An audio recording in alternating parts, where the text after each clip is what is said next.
ભરૂચમાં 200 વર્ષથી ચાલતી આવતી પરંપરા મુજબ દિવાસાના દિવસથી શહેરના ભોયવાડમાં મેઘરાજાની 5.5 ફૂટ ઊંચી પ્રતિમાનું શાસ્ત્રોક્ત વિધિથી સ્થાપન કરવામાં આવ્યું છે।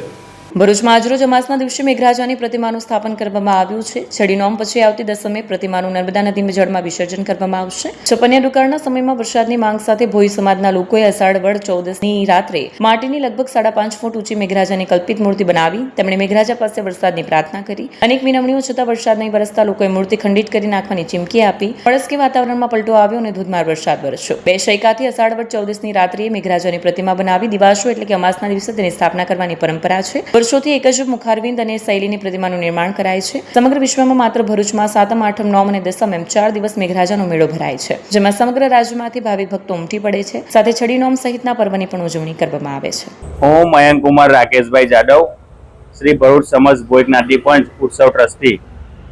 છેલ્લા 250 વર્ષથી વધુ સમયથી આ મેઘ મેળાનું આયોજન અને મેઘરાજાની મૂર્તિનું સ્થાપન કરવામાં આવે છે।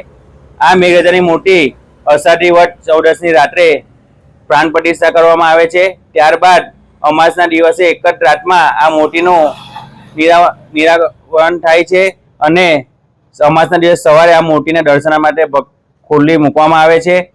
અને આ મૂર્તિ જે આપણી ભરૂચની શાન કહેવાય છે, નર્મદા નદીની માટીમાંથી જ બનાવવામાં આવે છે અને આ મૂર્તિનું વિસર્જન બી નર્મદા નદીમાં જ થાય છે।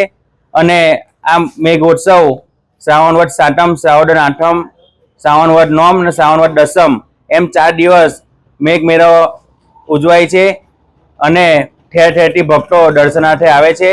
અને ત્યારબાદ 10મના દિવસે મેઘરાજાની શાહી સવારી નીકળે છે અને નર્મદા નદીમાં જ એમનું વિસર્જન થાય છે।